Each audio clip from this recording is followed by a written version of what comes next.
Ever wondered how stockfish is harvested and processed? Stockfish, a staple in many kitchens around the world, is a unique culinary delight. It's a type of dried fish, typically cod, renowned for its rich flavor and nutritious content. Its production process, steeped in tradition, is a fascinating blend of art and science. From the icy waters of the North Atlantic to your plate, the journey of stockfish is a tale worth telling. So, pull up a chair and let's dive into the fascinating world of stockfish production. Stockfish production begins at sea with the harvesting of the fish. Our journey to understanding stockfish starts amidst the waves, where the initial harvesting takes place. This is where the magic begins, with the catching of the star of our show, the fish. But not just any fish. The most commonly used species for stockfish production is the Atlantic cod, revered for its firm texture and mild flavor. Other species like haddock or saithe can also be used, but it's the Atlantic cod that takes the crown. The fishing methods used in the harvesting of stockfish are a testament to the respect for the sea and its marine life. The fish are caught using long lines, a method that ensures minimal impact on the marine environment. These long lines, often stretching for miles, are set out in the sea with baited hooks attached at regular intervals. This method is not only environmentally friendly, but also ensures the quality of the fish, as it reduces the risk of the fish being damaged or bruised. Now, let's talk about the places where this action unfolds. The icy, nutrient-rich waters of the North Atlantic, particularly around Norway and Iceland, are the prime spots for fishing Atlantic cod. These areas provide the perfect conditions for the fish to thrive, leading to a high-quality yield for stockfish production. Once the long lines are set, it's a waiting game. Fishermen wait for the right moment to haul in their catch, a moment that requires skill and experience to judge. After the fish are caught, they are swiftly gutted and cleaned right there on the fishing boat. This is a crucial step in maintaining the freshness of the fish and preparing them for the next stage of their journey. This process of harvesting stockfish is a delicate dance between man and nature. It's a practice steeped in tradition, honed over centuries, and carried out with a deep respect for the sea and its bounty. Once the fish are caught, they are immediately prepared for the next stage of production. After harvesting, the fish are quickly moved on to processing.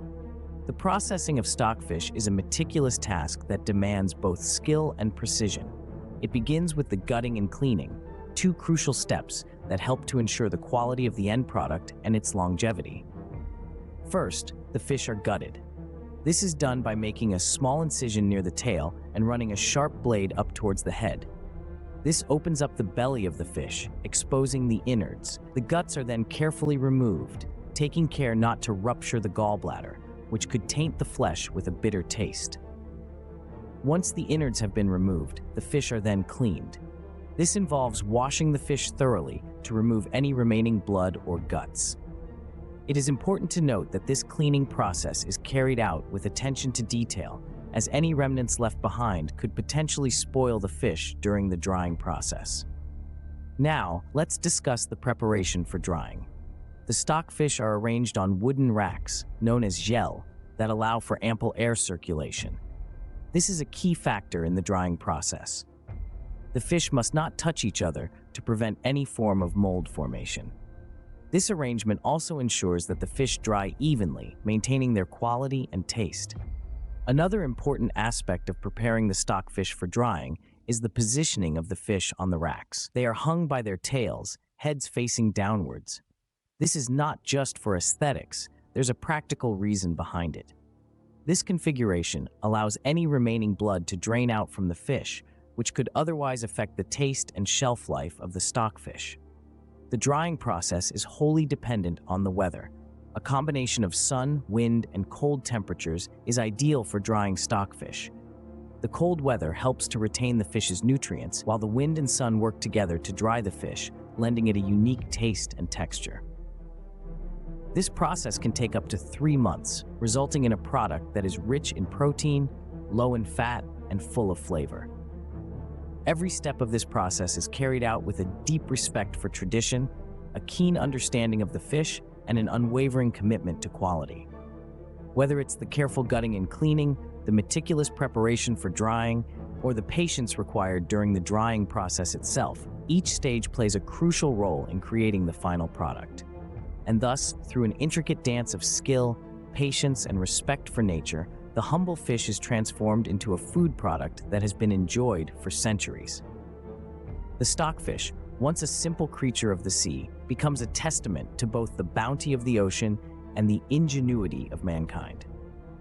Now that the fish are clean, they are ready for preservation. Preservation is a crucial step in stockfish production.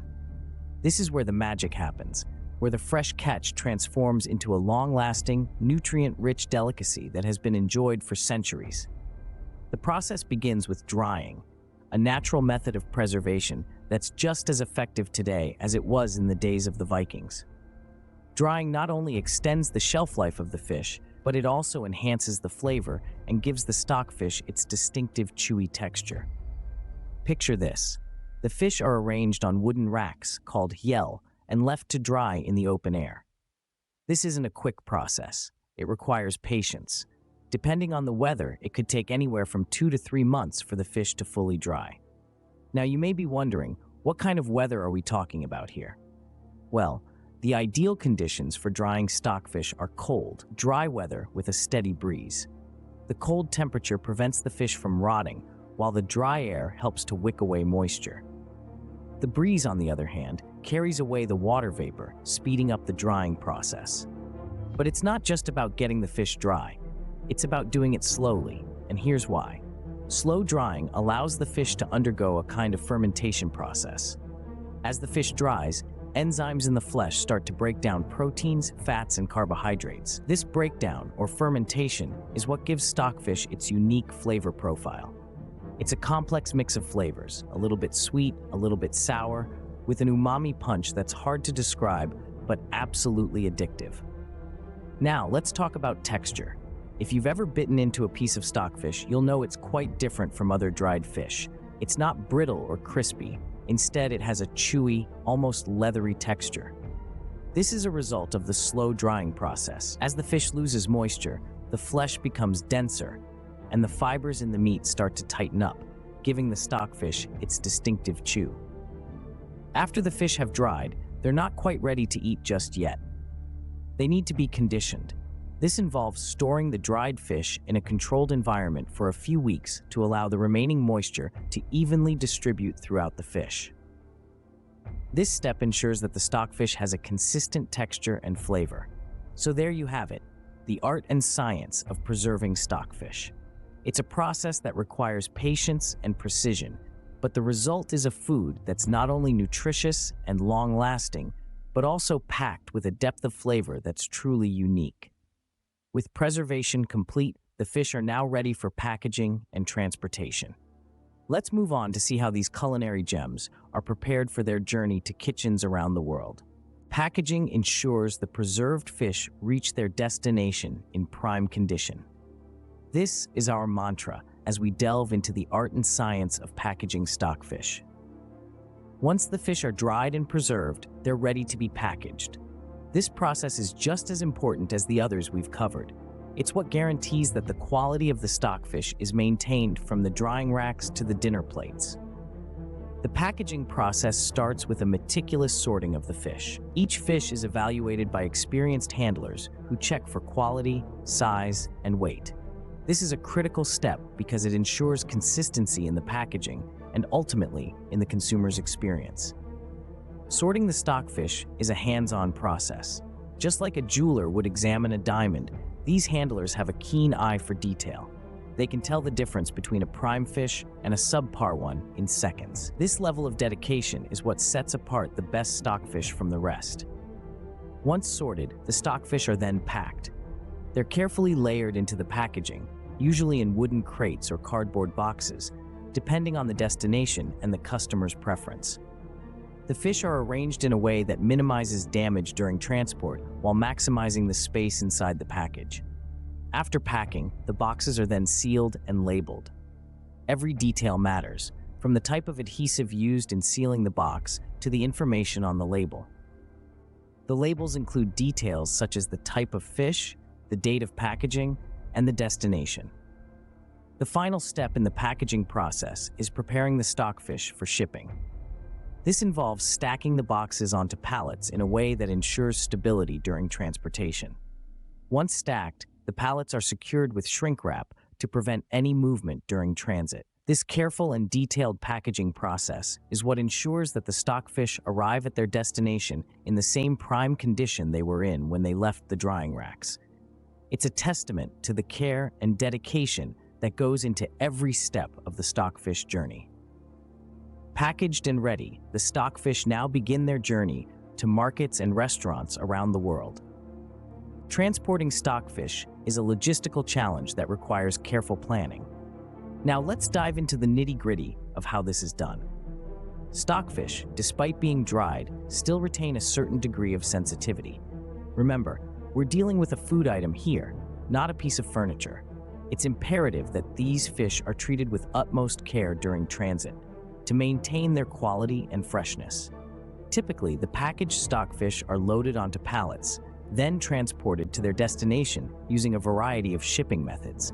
This includes trucks for land transportation, ships for sea routes, and occasionally, even airplanes for urgent deliveries.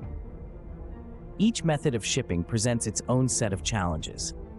For instance, truck transportation demands careful handling to avoid damaging the stockfish.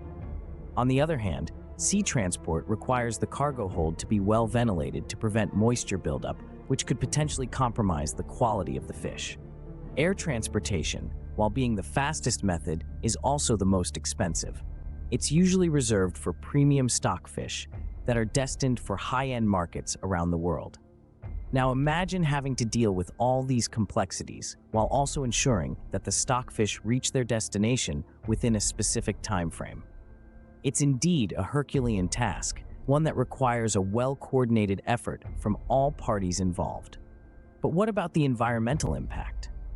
Well, the stockfish industry is well aware of its responsibilities. Many transport companies are now opting for greener alternatives, like biofuel-powered vehicles and ships, to reduce their carbon footprint. And then there's the question of regulations.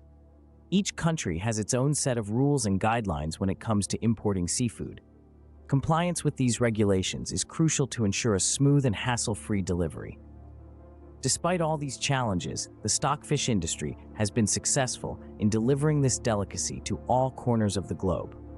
The journey of the stockfish, from the cold waters of the north to your dinner plate, is a testament to the resilience and ingenuity of all those involved in this process. Despite the challenges, these delicious fish make their way to plates around the world. Stockfish is more than just a culinary delicacy. This humble seafood staple, dried and preserved for longevity, has woven its threads into the socio-economic and cultural fabrics of various societies across the globe. First, let's dive into the cultural significance. Stockfish, with its unique flavor and texture, has been a beloved ingredient in many traditional dishes. In Nigeria, for instance, it's a star in soups and stews, lending a depth of flavor that's simply irreplaceable. Over in Italy, specifically in the Veneto region, stockfish, or stoccafisso, as it's locally known, has been enjoyed since the 14th century. It's the centerpiece of many celebratory meals, and has even inspired a festival in its honor. The cultural importance of stockfish extends to Norway, its birthplace, where it has been a staple for over 1,000 years. In the frosty winters, when fresh fish was scarce, stockfish provided a reliable source of nutrition. This tradition continues today with dishes like lutefisk, a lye-treated stockfish dish that's a holiday favorite. But the impact of stockfish is not confined to the dinner table. Let's cast our nets a little wider and look at its economic significance. Stockfish is a major export commodity for countries like Norway and Iceland, contributing significantly to their economies. In fact, Norway exports over 20 million kilograms of stockfish annually, generating a revenue of more than 70 million euros. This industry provides employment for thousands, from the fishers who brave the icy waters to the workers who process and package the fish. Its economic influence extends to the countries that import it as well. In Nigeria and many other West African countries, the stockfish trade has created a thriving market, with women predominantly at the helm. They buy stockfish in bulk, repackage it into smaller quantities, and sell it in local markets. This trade has empowered many women, providing them with a steady income and a degree of financial independence. In essence, stockfish is not just a fish, it's a lifeline. It's a bridge that connects cultures, a tradition passed down through generations, and a livelihood for many. It's a testament to human ingenuity, our ability to turn a simple fish into a product that can withstand the test of time and travel across oceans.